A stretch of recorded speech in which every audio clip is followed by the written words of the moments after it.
Hello everyone, welcome back to my channel. तो चलिए हम एम्ब्रेस मी माय लव का नेक्स्ट पार्ट शुरू करते हैं।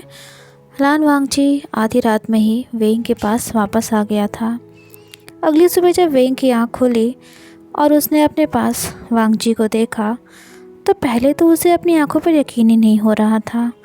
पर जब वांगची उसे अपनी बाहों में भर कर किस करता है तब जाकर वेंग को यकीन हुआ कि वांगची सच में उसके पास वापस आ गया है। वेंग बहुत इमोशनल हो जाता है। वो भी वांगची को अपनी बाहों में भर कर किस करने लगता है। वो दोनों लव मेकिंग करते हैं पर वांगची वेंग के अंदर एंटर नहीं होता क्योंकि वेंग उसको मना कर देता है। वांगची ने तो सोचा था कि वो वेंग को सरप्राइज़ करेगा, पर असल में तो वेंग ने उसे सरप्राइज़ कर दिया था अपनी प्रेगनेंसी की न्यूज़ बता के। ये वांगची के लिए बहुत ही बड़ा सरप्राइज़ था। वांगची बहुत खुश था, पर तभी वो वेंग के ऊपर नाराज़ भी होता है क्योंकि वो दोनों इंटीमेट हुए थे।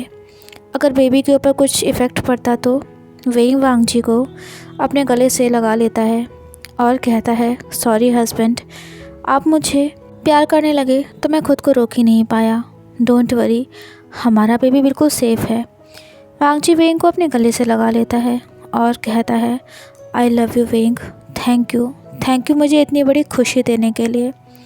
वो कहता है, वेंग अब डॉक्टर का नेक्स्ट अपॉइंटमेंट कब है? वेंग तुरंत टॉपिक चेंज कर देता है और कहता है, हस्बैंड आप शावर ले लीजिए, आप थक गए होंगे।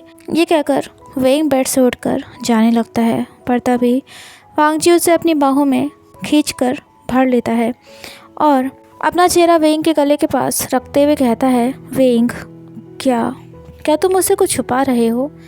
आई मीन मैंने तुमसे डॉक्टर के अपॉइंटमेंट के लिए पूछा और तुरंत तुम्हें टॉपिक चेंज कर दिया।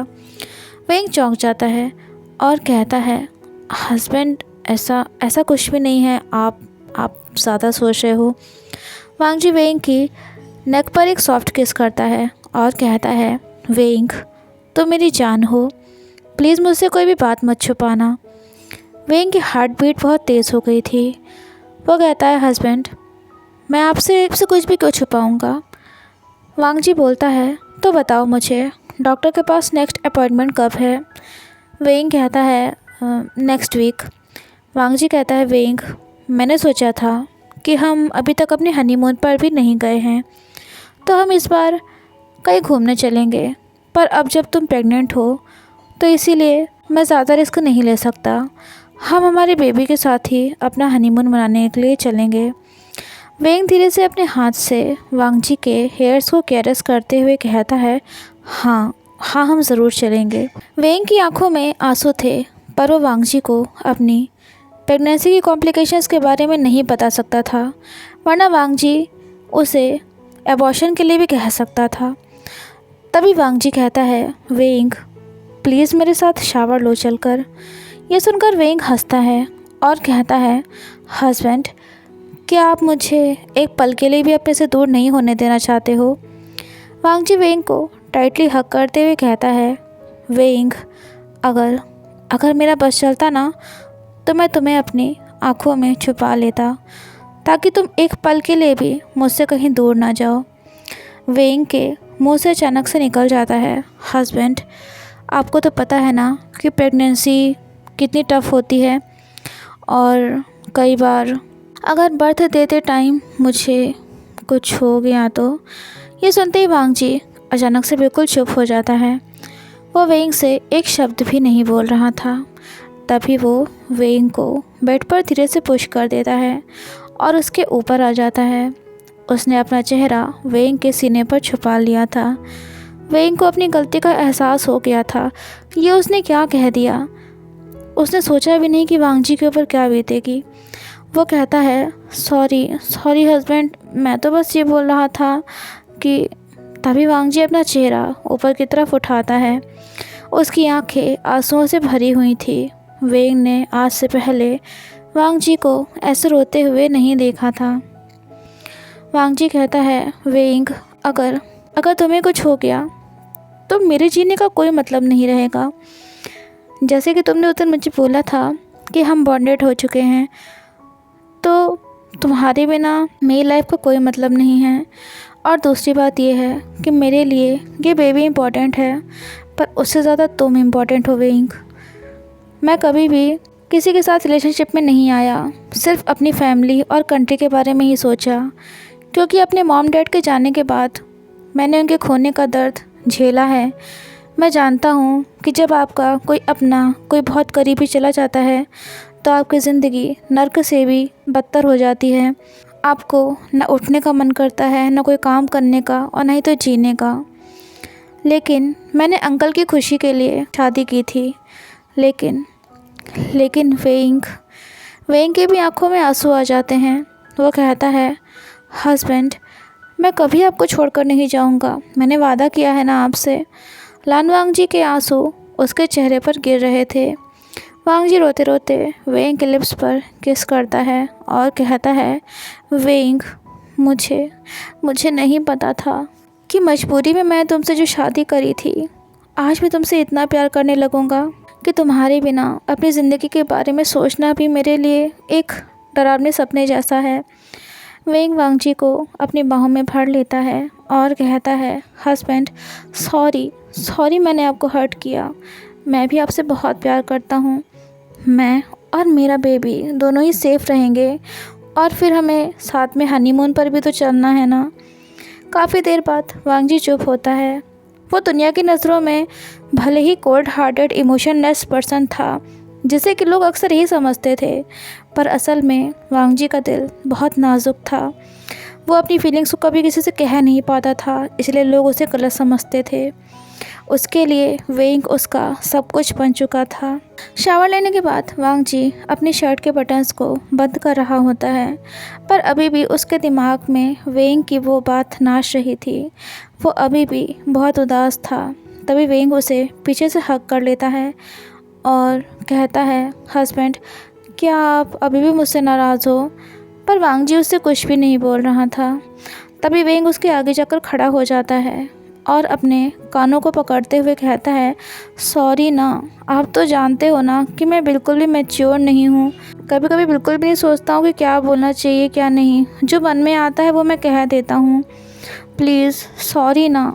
तभी वांगजी वेइंग की आंखों में देखते हुए कहता है, वेइंग, मेरी एक बात याद रखना, आज तुमने जो कहा है तुम्हारी ज़बान पर आज के बाद ये नहीं आना चाहिए।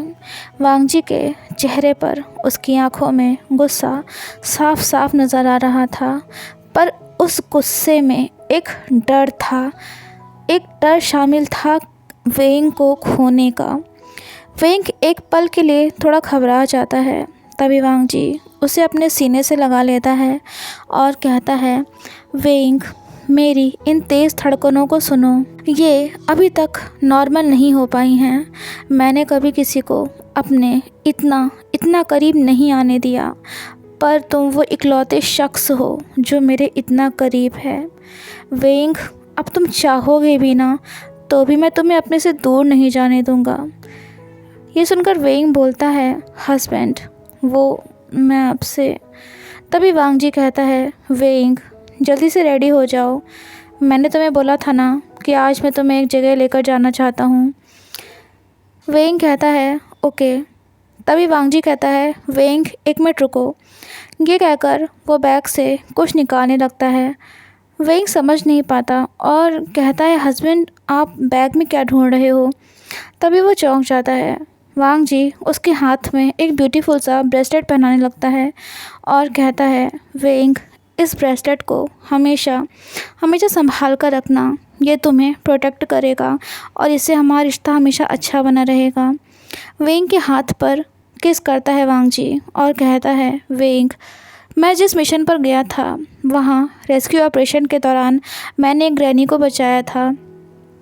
उन ग्रैनी ने ये ब्रेसलेट अपने होने वाले हस्बैंड के लिए, जिसे वो प्यार करती थी, उनके लिए बनाया था, लेकिन उन्होंने ये मुझे दे दिया और उन्होंने कहा था कि ये ब्रेसलेट मैं तुम्हें, यानी कि अपने बेटर हाफ को दे दूँ।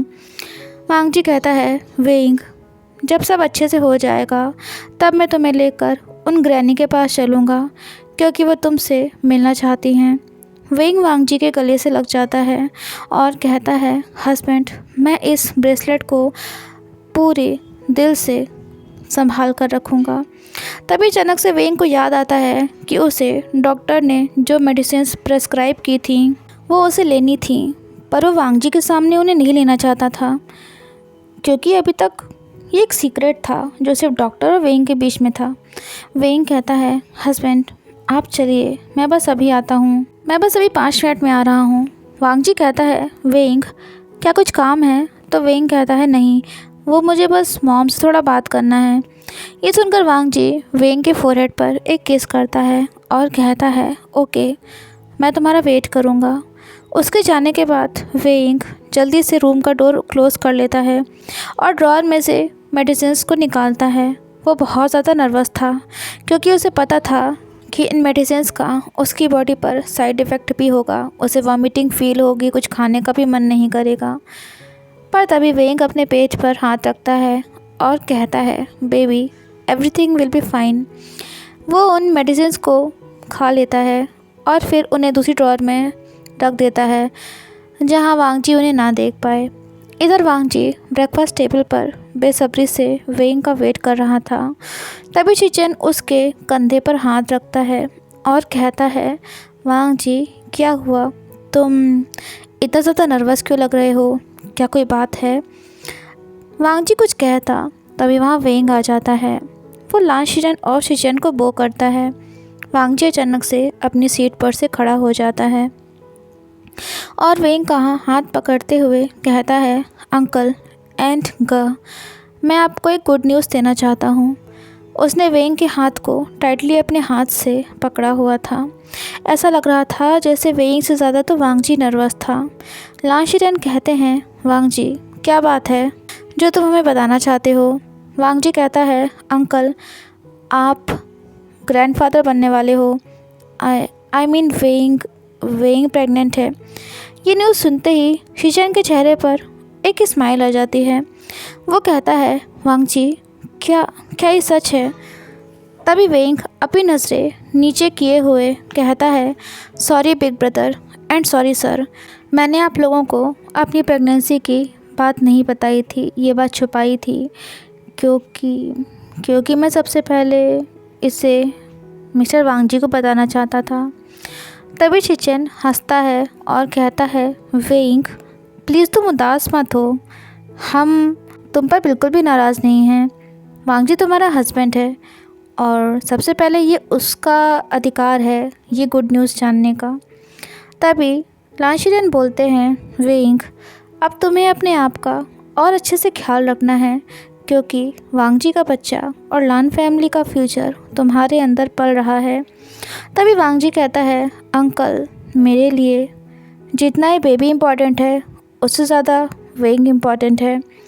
ये सुनकर वेंग वांग जी की तरफ देखने लगता है। वांग जी कहता है, अंकल और आज मैं वेंग के साथ मॉम डैड से मिलने जा रहा हूँ।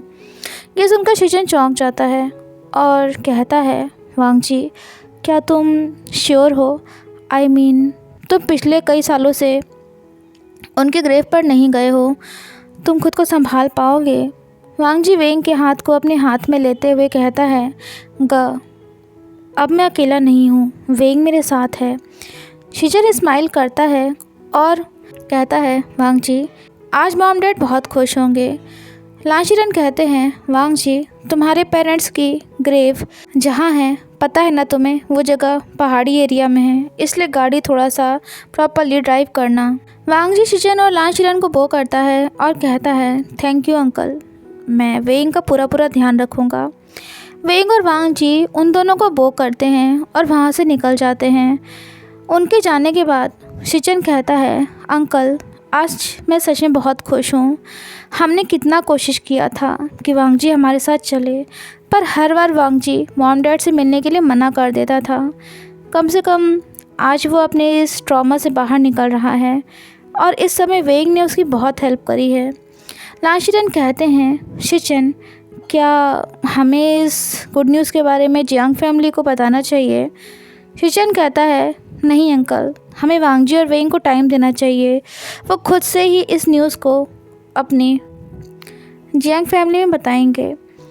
वांग जी कार स्टार्ट करने से पहले कहता है, वेंग तुम्हें पहाड़ी रास्ते में कुछ प्रॉब्लम तो नहीं होती है ना?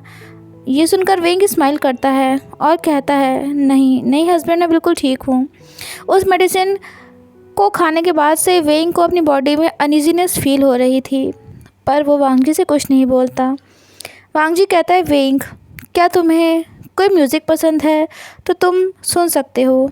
एक्चुअली मुझे इन सब चीज़ों में ज़्यादा इंटरेस्ट नहीं रहा कभी भी। वेंग कहता है, हस्बैंड आप कोई भी सूदिंग म्यूज़िक लगा लीजिए। वांग जी एक सूदिंग म्यूज़िक प्ले करता है। वेंग को वांग जी के चेहरे पर एक हल्की सी मुस्कुराहट दिख रही थी। वो मन में कहता है, गॉड प्लीज़ मुझे और मेरे बेबी को हमेशा मेरे हस्बैंड के साथ रहने देना। मेरे हस्बैंड के चेहरे पर से ये प्यारी सी स्माइल कभी ना जाए।